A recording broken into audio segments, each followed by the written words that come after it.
G'day Bomber fans, there is movement. We finally have a deal to talk about, not one that's been confirmed yet, but one that has been tabled because finally Hawthorn have come to the party and they've given the Bombers something to think about. They've tabled a deal to the Bombers for Zach Merrett, and I'm going to talk about that deal and compare it to the others going around for big name players.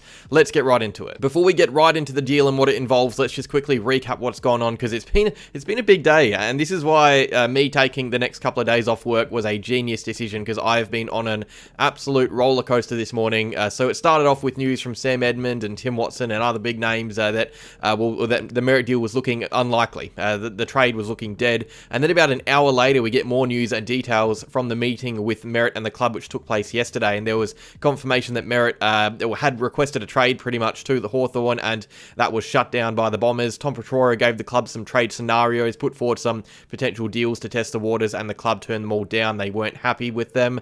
Merrett is still pushing for this trade. Petrora is pushing hard, and in fact, he told the club that keeping Merrett would risk the same thing happening next year with less value to his name, which is fair.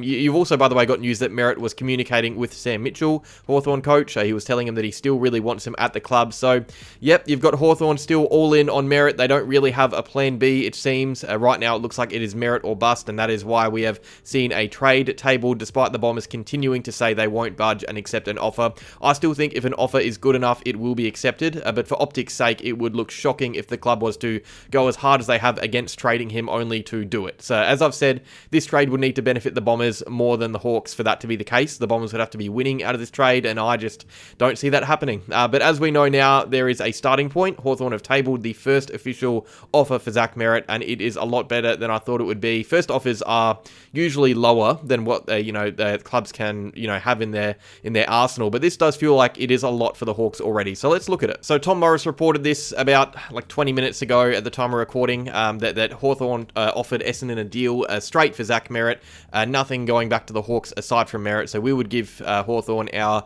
captain, and Hawthorn would give us pick 9, a future first, a second round selection, which is either in this year's draft or more likely next year's draft. We'd have the choice of when that would be, and Henry Hustwaite as well. So that is 2 first round picks over 2 years, a second rounder that we can choose where it sits this year or next, and Henry Hustwaite, who has spent most of his career in the VFL so far.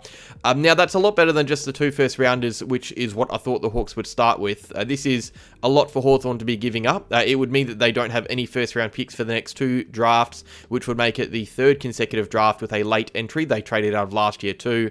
And if we were to take the second rounder next year, it would mean that Hawthorn's earliest picks in the last 3 drafts would be a selection in this thinner 2025 draft in the 30s, I think. So honestly, you got to commend Hawthorn for the offer. It is actually a lot for them.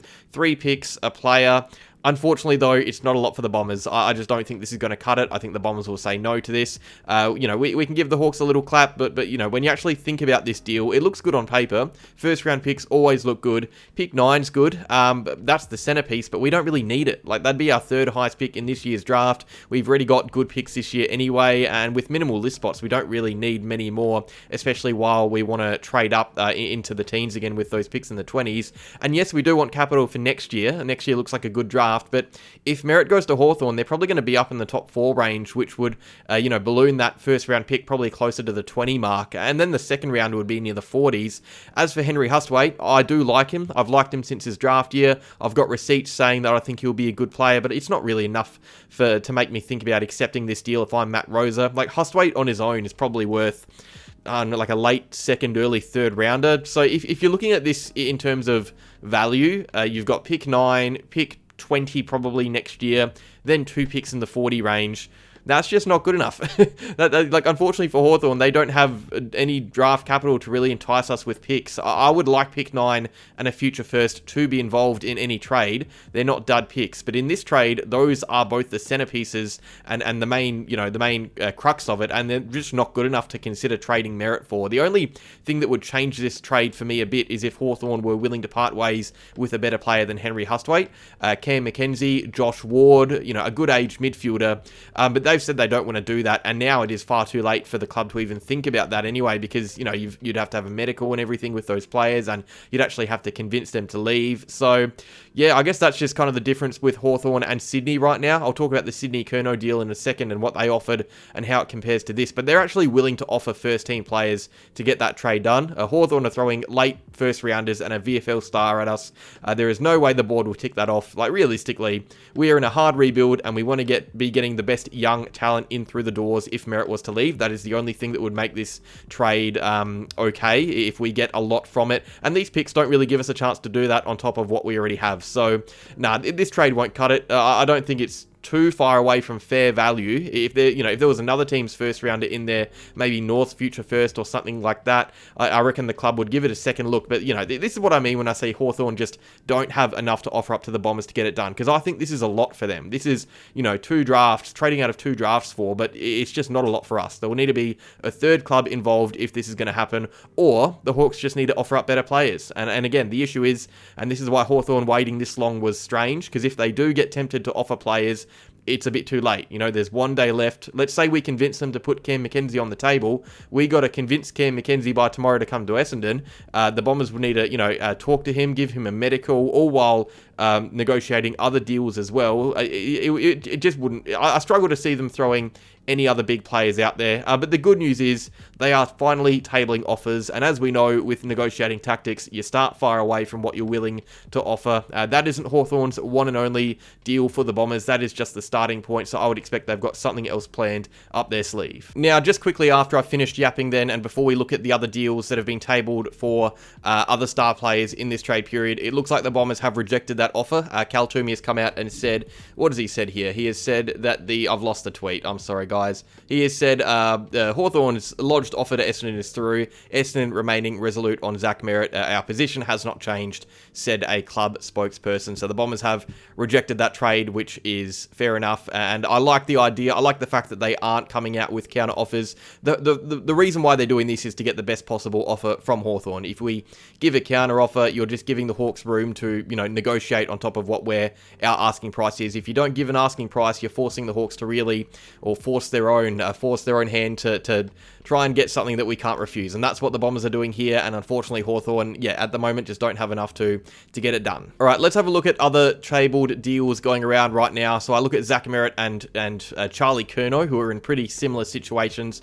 And it's fun because you've got different people kind of disagreeing on who is worth more out of the two. It's hard for me. Both are contracted for multiple years. Curnow 4 years, Merrett 2. Both want out of the club. Curnow's a key forward, a key position player, is always worth more than a midfielder in the market. A 2-time Coleman medal winner, 2-time All-Australian. Whereas Merrett, he is a midfielder, yes, but he's a 3-time All-Australian, 6-time Best and Fairest winner. He's also durable. He's played over 100 games more than Charlie Curnow and will likely last longer in his career too. I don't think the value is too different between these two players. Curnow is also leaving his options open for multiple clubs, Sydney and Geelong. Merrett is singling out the Hawthorn, which makes it a lot harder to find a price. So as we saw, Merrett received an offer of 2 first-rounders, 1 second and a VFL player. Charlie Curnow is getting better offers than that from Geelong and Sydney. Geelong offered 3 first-rounders across 3 seasons. Sydney offered the type of deal that the Bombers would want. So they're willing to send across 2 first-rounders, 1 this year, 1 next, plus 2 players in Ollie Florent and Will Hayward.